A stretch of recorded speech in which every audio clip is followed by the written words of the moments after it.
UPL 2024 यानी कि women's premier league 2024 का अब सिर्फ एक मुकाबला बचा है। जी हाँ, फाइनल मैच खेला जाएगा 17 मार्च यानी कि रविवार को और दो टीमों के बीच होगा खिताबी मुकाबला। ये मुकाबला है royal Challengers Bangalore versus Delhi Capitals के बीच, यानी कि अब एक नई टीम विजेता के तौर पर मिलेगी। अब मेंस आईपीएल हो, वहां पर भी दिल्ली कैपिटल्स या रॉयल चैलेंजर्स बेंगलोर ने कभी भी खिताब नहीं जीता है और डब्ल्यूपीएल यानी कि वुमेन्स प्रीमियर लीग में ये दोनों टीमें पहुंच चुकी हैं अब फाइनल में, यानी कि एक नई टीम मिलेगी हमें विनर्स के रूप में। दिल्ली कैपिटल्स काफी ज्यादा स्ट्रांग नजर आ रही है, पॉइंट्स टेबल में पहले नंबर पर थी, सीधा फाइनल के लिए क्वालिफाई की थी, लेकिन रॉयल चैलेंजर्स बेंगलोर ने वो एलिमिनेटर मुकाबले में मुंबई इंडियंस को हराकर फाइनल में जगह बनाई है। क्या रोमांचक मुकाबला हमें देखने को मिला एलिमिनेटर, जिसमें रॉयल चैलेंजर्स बेंगलोर ने एक हारी हुई बाजी को अपनी तरफ खींचा है और शानदार तरीके से जीत दर्ज करते हुए फाइनल में जगह बनाई है। अब ये मुकाबला, जैसा कि मैंने आपको बताया, रविवार 17 मार्च को खेला जाएगा। मुकाबला शाम 7:30 बजे शुरू हो जाएगा, 7 बजे टॉस हो जाएगा। ये मुकाबला खेला जाएगा दिल्ली के अरुण जेटली स्टेडियम में, जहां पर पिछले दिनों सारे मुकाबले जो है खेले गए हैं। अब इस वीडियो में बात करेंगे दिल्ली की पिच का मिजाज कैसा है, क्या बल्लेबाजों की मदद करेगी गेंदबाजों में, स्पिनर्स या फिर पेसर्स, किससे ज्यादा मदद मिलने वाली है, टॉस कितना क्रूशियल है, यहाँ पर सब चीजों पर बातचीत करेंगे पिच रिपोर्ट के अंदर। उसके बाद आपको बताएंगे संभावित प्लेइंग 11, दोनों टीमों के कुछ चेंजेस हमें क्या देखने को मिल सकते हैं, क्या कुछ बदलाव है, जानेंगे संभावित प्लेइंग 11 में। उसके बाद बात करेंगे मौसम की, दिल्ली का मौसम कैसा रहने वाला है मैच के लिए, कहीं बारिश मैच में खलल तो नहीं डाल देगी, जानेंगे वेदर रिपोर्ट में। इसके बाद बात करेंगे हेड टू हेड रिकॉर्ड्स की, जब जब दिल्ली और बेंगलोर की टीम आमने सामने हुई है तब तब किसका पलड़ा ज्यादा भारी रहा है डब्ल्यूपीएल इतिहास पर नजर डालेंगे और याद करेंगे उस मुकाबले को भी जो अभी इन दोनों टीमों के बीच कुछ ही दिन पहले खेला गया था, वो था डब्ल्यूपीएल मैच नंबर 17। उस मुकाबले का स्कोर कार्ड भी दिखाएंगे और आपको बताएंगे कि क्या उस मुकाबले का हाल रहा था। और उसके बाद बात करेंगे दोनों टीमों के मजबूत पक्ष क्या है और दोनों टीमों की कमजोरियां क्या है। तो इस वीडियो को एंड तक जरूर देखिएगा, इस फाइनल मैच से जुड़ी लगभग हर जानकारी आपको यहाँ पर देखने को मिल जाएगी। इसके अलावा अगर अभी तक आपने सब्सक्राइब नहीं किया हमारे चैनल को तो जल्द से जल्द सब्सक्राइब भी कर दीजिए, साथ ही बेल आइकन भी जरूर प्रेस। तो चलिए अब बिना किसी देरी के नजर डालते हैं दिल्ली की पिच रिपोर्ट पर। अरुण जेटली स्टेडियम की पिच से बल्लेबाजों को मदद मिलती है, मैदान छोटा और आउटफील्ड तेज होने की वजह से यहाँ रन बनाना आसान हो जाता है। नई गेंद से तेज गेंदबाजों को थोड़ी मदद जरूर मिलती है, लेकिन दूसरी पारी में स्पिनर्स हावी हो जाते हैं। टॉस जीतने वाली कप्तान यहाँ पर पहले बल्लेबाजी करने का फैसला कर सकती है, क्योंकि बाद में स्पिनर्स जो है वो अच्छी खासी विकेट चटकाने में कामयाब होते हैं। दूसरी पारी में विकेट थोड़ी सी स्लो हो जाती है, ड्यू फैक्टर अब इतना है नहीं, जिस वजह से टॉस जीतकर पहले बल्लेबाजी करना ही ठीक रहता है। और फाइनल मैच है, फाइनल में उम्मीद कभी रहती है कि एक हाई स्कोरिंग मुकाबला देखने को मिले, क्योंकि एलिमिनेटर में भी हमने देखा था आरसीबी ने सिर्फ 135 बनाए, उसे डिफेंड भी कर लिया गया। 5 रनों से मुंबई इंडियंस को हराकर फाइनल में रॉयल चैलेंजर्स बेंगलोर ने, यानी कि स्मृति मंदाना की टीम ने एंट्री मारी है। इसीलिए प्रेशर वाले गेम में हाई स्कोरिंग मुकाबला नहीं होगा, लेकिन टीम कोशिश यही करेगी कि पहले बल्लेबाजी करके 160-170 रन तक तो कम से कम पहुंचा जाए, क्योंकि दिल्ली कैपिटल्स की बल्लेबाजी में वो दमखम हमें नजर आता है और आरसीबी भी पीछे नहीं है। तो ये तो बात हो गई पिच की।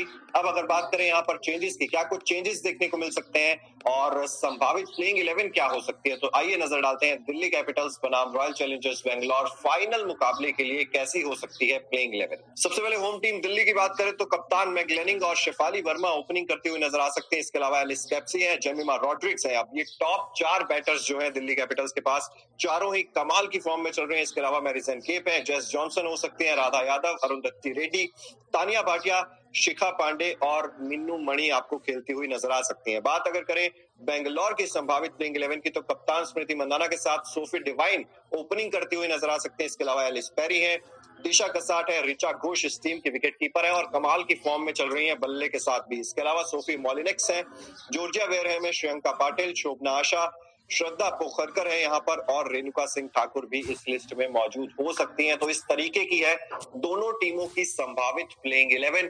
बात अगर करें मौसम की, तो दिल्ली का मौसम साफ रहेगा, बारिश की ज्यादा आशंका है नहीं, यानी कि पूरे 40 ओवर का गेम हमें देखने को मिल सकता है। अगर ओवरकास्ट कंडीशंस होती हैं जो थोड़े बहुत बादल छाए रह सकते हैं, उस वजह से है क्योंकि स्पिनर्स दिल्ली के मैदान पर हावी होते हुए हमें नजर आए हैं।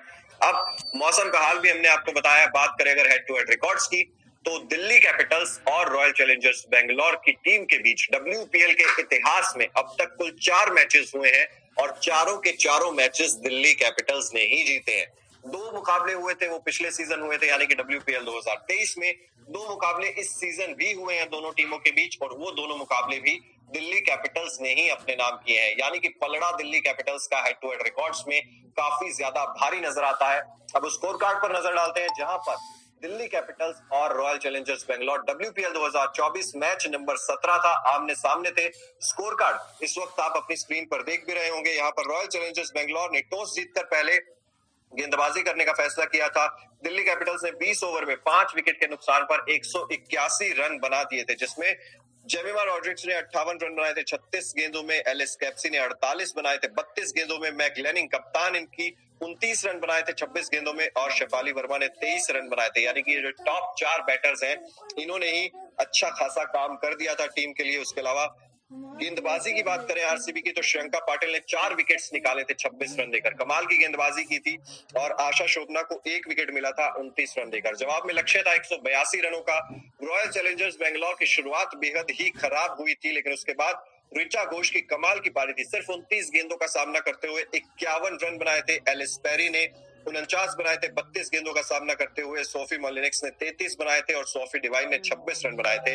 इसमें अगर दिल्ली की गेंदबाजी की बात करें, एलिस कैप्सी ने, अरुंधति रेड्डी, मैर्जेन केप और शिखा पांडे, यानी कि चारों गेंदबाजों ने एक एक विकेट हासिल किया था, लेकिन 1 रन दूर रह गई थी। यहाँ पर रॉयल चैलेंजर्स बेंगलोर की टीम 180 बना लिए थे, लेकिन 1 रन, सिर्फ 1 रन दूर रह गई थी। आखिरी गेंद पर रन आउट हो गई थी ऋचा घोष, और दिल्ली कैपिटल्स के खेमे में खुशी का माहौल था। आरसीबी थोड़ी सी टेंशन में थी क्योंकि तब तक क्वालिफाई नहीं कर पाई थी, लेकिन उसके बाद जो दोनों मैचेस खेले हैं आरसीबी ने कमाल का प्रदर्शन किया। उन दोनों मैचेस में 2 बार लगातार मुंबई इंडियंस को हराया है और उसके बाद फाइनल में एंट्री पाई है।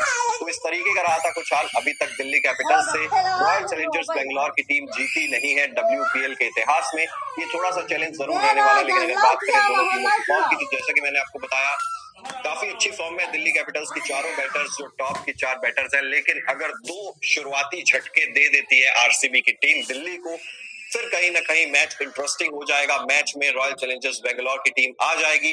खासतौर पर शेफाली वर्मा को आउट करना बहुत ज्यादा जरूरी होगा, क्योंकि एक बार सेट होने के बाद बहुत तेज गति से रन बनाते हैं शेफाली वर्मा, और जेमिमा रॉड्रिक्स भी कमाल की फॉर्म में चल रहे हैं। इस टीम की गेंदबाजी भी काफी अच्छी नजर आती है, स्पिनर्स भी काफी अच्छे फॉर्म में चल रहे हैं। रॉयल चैलेंजर्स बेंगलोर के लिए स्मृति मंदाना कप्तान का हालिया फॉर्म थोड़ा सा परेशानी का कारण जरूर बना है। पिछले 2-3 मुकाबलों में उनके बल्ले से रन नहीं निकले हैं, लेकिन एलिस पेरी क्या कमाल की गेंदबाज, क्या कमाल की बल्लेबाज हैं ये। रन्स भी बहुत सारे बनाए इन्होंने पिछले कुछ मैचेस में, और विकेट्स भी चटकाए हैं। WPL के इतिहास में सबसे सफल गेंदबाजी का स्पेल डाला है तो एलिस पेरी नहीं डाला है। 6 विकेट निकाले थे 15 रन देकर, और कमाल की गेंदबाजी का प्रदर्शन किया था। एलिस पेरी डेफिनेटली इस टीम की सबसे मजबूत प्लेयर जरूर है, लेकिन बाकियों से भी कंट्रीब्यूशन चाहिए होगा।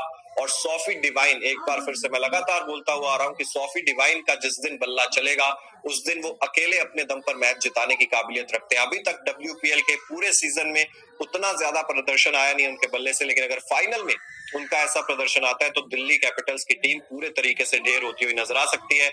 उम्मीदें रहेंगी, स्मृति मंदाना से भी बहुत सारी उम्मीदें रहेंगी, और खासतौर पर जो मेन चीज है रॉयल चैलेंजर्स बेंगलोर के लिए रेणुका सिंह ठाकुर का फॉर्म। वो शुरुआत में अच्छी विकेट्स निकाल कर दी थी जब सीजन शुरू हुआ था, लेकिन अब कहीं ना कहीं उनका फॉर्म डिप होता हुआ नजर आया, तो इसलिए रेणुका सिंह ठाकुर को थोड़ी सी अतिरिक्त उम्मीदें उनसे थोड़ी सी ज्यादा रहने वाली है। तो सबसे पहले हमने बात की पिच के बारे में, आपको संभावित प्लेइंग 11 बताई है, मौसम का हाल जाना है, हेड टू हेड रिकॉर्ड्स पर बात की है, और उसके बाद आपको बताया है दोनों टीमों के मजबूत पक्ष क्या है और कमजोर कड़ियां क्या हैं। ये सब कुछ जानने के बाद आपको क्या लगता है WPL 2024 का खिताब यानी कि फाइनल मैच कौन सी टीम जीतने वाली है, दिल्ली या फिर बेंगलोर? कमेंट बॉक्स में जरूर बताइए। इसके अलावा अगर अभी तक आपने तो जल्द से जल्द सब्सक्राइब भी कर दीजिए, साथ ही बेल आइकन जरूर प्रेस